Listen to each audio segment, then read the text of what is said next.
I come in peace. I couldn't resist. Yep. This is a pandemic video. Could you tell? Well, I was not going to make a video on potential pandemic, because of the coronavirus. I just didn't want to chime in with all the other prepping channels and kind of spread fear. But I'm getting questions about my pandemic bucket, which is something I made a long time ago, basically at the beginning of my channel. Excuse me, Xander. And so I thought, I've got to add some things. So this is a bucket I made, and I gave it to each of my children for Christmas one year. And I tried to put as many supplies as I thought they could use if there was a pandemic, and I have instructions on the top. But only so much can fit in a bucket. So I'll talk about the bucket in a minute, but I wanted to go over some things. Now, bleach, great disinfectant, right?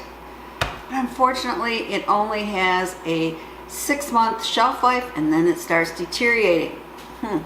So you really can't keep a lot of bottles in your prep. Well, what about Lysol? It's a great spray disinfectant for germs. This has a 2-year shelf life. So again, I have one in the bucket, but unless you replace it, it's not going to do you much good. So I want to talk about something else that's in the bucket, which is the Steramine tablets. Now this is 150 tablets, and you can get it on Amazon. But each of these tablets makes a gallon of solution. So that's 150 gallons of solution in this little thing. And it has a shelf life of at least 10 years. So these are great, and they're a fantastic disinfectant. It's what a lot of restaurants and hotels use to disinfect. Now, the downside is once you make up that bucket with a gallon, you really want to use it as fast as possible because it will start deteriorating. But have some of these on your shelf as a great disinfectant. Because if you do have someone who gets sick, you want to make sure others in your family don't. So you got to wipe down surfaces and take care of them. Now, a little later in this video, I'm going to go into something else I want to show you that really is a great way to sanitize your surfaces also. But it won't fit in a bucket. So you saw the outfit I wore when I came in originally. Well, I have loads of these. I got these Tyvek, DuPont Tyvek disposable overalls, really cheap. It was a white elephant sale for a local YMCA, and I loaded up on different sizes because you know what? I fit maybe 1 or 2 in a bucket, but that's not going to be enough if it's a real pandemic. So you need multiples. You need multiples of the gloves. Again, I got these gloves at the white elephant sale. They're very sturdy and they're great to use. And again, I got them very, very cheap. So look around. See how you can repurpose maybe painting items or other items to use in your pandemic supplies. And of course, you can always buy Playtex gloves. These were, I think, not sure how much these were, but they're not really expensive. And they come in small, which is good for me, or your long cuff gloves. And of course, I have loads and loads of the non-latex medical gloves. And again, in various sizes. Because while small fits me, it certainly wouldn't fit my husband. But you want to have a lot of these supplies, not just what will fit in a bucket. Now, something that I include in the bucket, but I think it's a great idea to mention again, are puppy pads. And I have gotten these at the dollar store. So a package is $1, and it has, this is 3 extra large. And when you open these up, these are great. They're just like the hospital pads that they put underneath your butt in the hospital, right, to protect the sheets. These could come in really handy if the patient has diarrhea or other problems. So you want to stock up on these. And again, they're only $1 at the dollar store. Now, something else that I have loads of are the 95 N95 masks. Will they protect you in all cases? Just giving you false sense of protection? I'm not sure. You have to make sure you can get a good seal. And what would be great is that all those people that have beards are going to have to shave them off if they want a good seal. Because I'm kind of getting tired of the bearded men movement. But that's just me. Now, something I didn't include in the bucket, which I think I should have, is just soap. That's right, hand soap. Because washing your hands is really important. And for some germs, it's even better than using your alcohol sanitizer fluid. So, having a lot of soap on hand is a great idea just to keep yourself healthy, but also in case someone gets sick and you have to wipe down germs. So I guess what I'm saying, certain things will fit in this bucket, but not everything you need. Multiples are very, very important if there really was a pandemic. And you know, I was thinking more of an influenza type pandemic when I made this. Oh, that's right, let me get a couple other supplies. Xander has to be part of the video, doesn't he? A lot of Kleenexes. Stock up on boxes of Kleenex. Especially if it was the coronavirus, it's a respiratory illness, right? You're gonna go through a lot of Kleenexes. And you don't want to instead depend on hankies. I remember when I was young, my brothers and my father only used hankies, not Kleenex. And we had to wash them and iron them every week. And my job was the ironing. I really hated it. Anyway, get a lot of disposable tissues. Something like this will have a shelf life, but it's great to keep in your bathrooms and your kitchen and quickly wipe down something. And really, I think it was 12 something for the 4 of these, so pretty darn reasonable.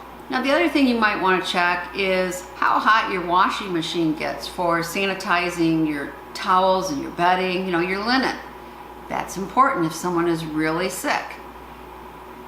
Mine is 203 degrees Fahrenheit for the highest setting, which is pretty darn hot.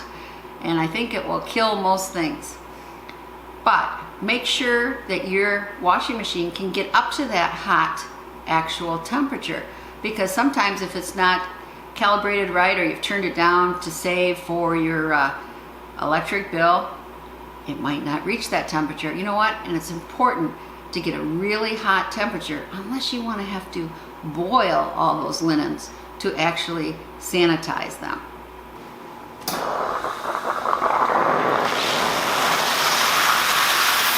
Can you see that steam coming off? Yeah, this is a steam cleaner. Great way to disinfect things, but you have to remember, you have to read your manual and how long do you have to keep it in place to really kill at least 99.9% of all germs. But isn't it a great thing to have?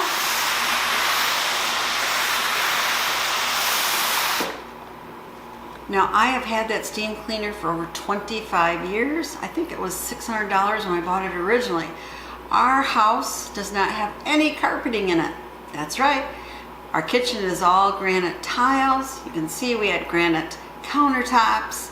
My bedroom is granite tiles. The bathroom are some kind of stone tiles, if not granite.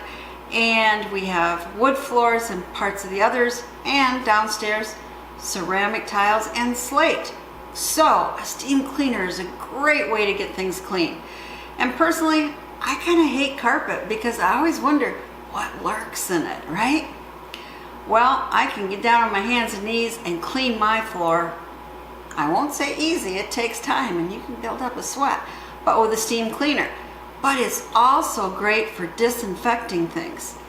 And it's something to consider. You know, you can get the more inexpensive ones. I think they're called a Shark, and they probably work just fine. I don't know. I needed something with a big tank to be able to do the kitchen floor alone. But think about having a steam cleaner as part of your pandemic supplies. Now when I made this kit, one of the most important things was actually what's on the top section, the laminated sheets. And let me show you here, pandemic preparedness, the get ready, and I got this from various governmental sites. Remember, the critical infrastructure is at risk during a pandemic wave. We might experience utility outages, food supplies, and gasoline shortage, and hospitals might be unable to keep up with demand. So you want 3 months of food, including Gatorade for hydration, 3 months of water, 3 months of supplies, 3 months of pet food and supplies. Stock up on over-the-counter drugs like aspirin, Tylenol, Motrin, and antidiarrheal, and cough drops. Determine cooking methods that you can cook without power. Purchase extra batteries, N95 filters, and cooking fuel. And the next one says, if the pandemic is imminent, practice good hygiene and maintain social distance is paramount to infection prevention. Stay informed, and I have a thing for pandemic outbreak from the government and another link for WHO. Make sure your radio has battery power and that you have batteries for it, and practice good hygiene. I'm telling you how to wash your hands, and I have a video on that. And carry your hand sanitizer, use it frequently. Sanitize your car, your workstation, and your home with these kind of wipes. Wear gloves when you're out in public that you can easily peel off when you get home, but peel them off the right way, right? Don't touch the outside of the gloves. Don't share drinks or utensils. Wear face masks when out in public. And wear glasses or goggles because airborne pathogens can get in your eyes. The next one was plan to stay in place for 3 months or more because subsequent pandemic outbreaks can occur in waves. So set up a quarantine room at home. Set up a decontamination prior. And I was going to show you, but I forgot to bring it in, and it's night now. I don't want to go way out to the outbuilding. But you can repurpose a garden sprayer, as long as it hasn't had terrible chemicals in it, and use it as a bleach sprayer for decontamination. Or you can buy one just for that purpose. So you can spray things down with your bleach or the solution. You want to isolate, you want to stay at home. If you must go outside, wear your respirator mask, goggles, and disposable gloves, and keep at least 6 feet, but 12 feet is even better from anyone else. And maintain your home security. And the final one showed the proper way to wash your hands. So that is all laminated and on top of here. Because this is what I gave to my kids. And you know what? They won't take anything seriously until it's probably knocking on their door. But at least they have a reference guide right here. And they have some supplies to start them out. And of course, I've also given them buckets of food before in other prep supplies. So hopefully they'll be okay. But to me, the instructions are very, very important what to do. And a lot of people have no idea what quarantine means anymore. Now, we're lucky enough to have separate bedrooms that actually have bathrooms attached, so I don't think we would need to put up actual plastic, sheeting all around to make a quarantine area. But depending on your house, you might. So you want to have sheets, that plastic sheeting, at least 3 mil thick, and a lot of duct tape. And there's some excellent videos out there on that. So I wish I would have included some soap in there and maybe some of these little Kleenex packets because there was some space. Below, I have indicated all the supplies in here. They are also pasted on the outside of this bucket, but I'll quickly go through them for you now.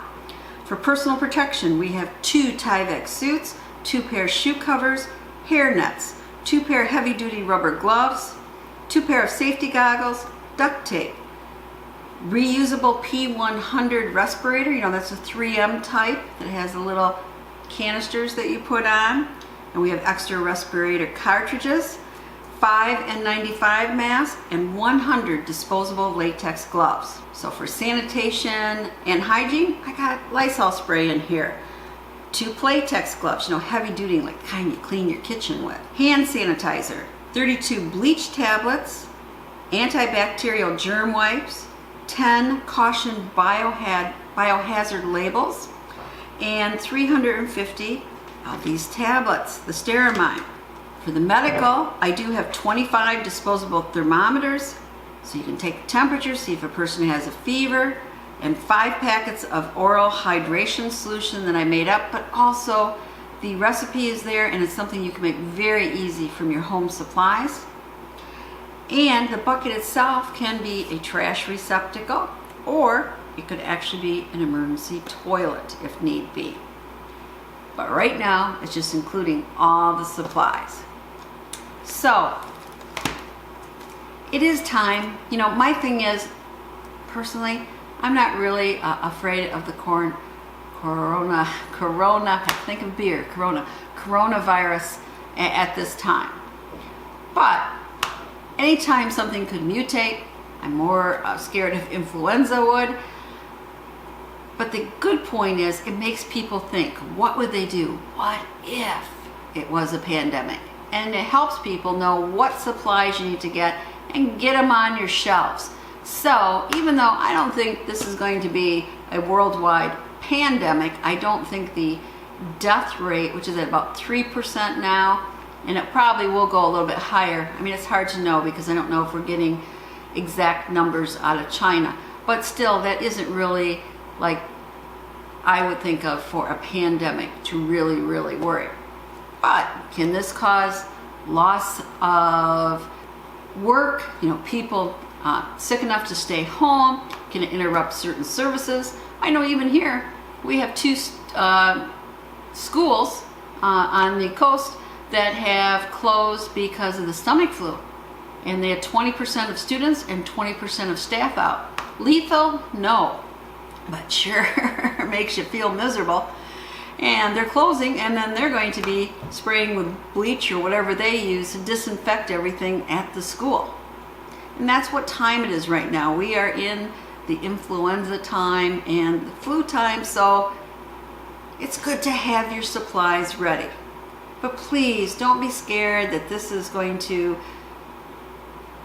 be the end of the world and everybody, it's going to be like Contagion, the movie, right? And we're going to lose a great percentage of population. I don't think that's the case.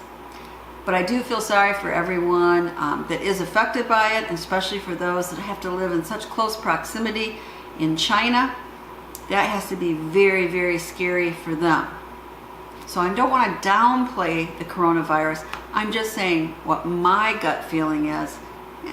You know, I think we'll lose in the United States more people from influenza than we will from the coronavirus. So this is Prepper Potpourri. I wasn't going to make this video, but then I had enough people asking me that I felt kind of obligated to. So remember, don't prep out of fear.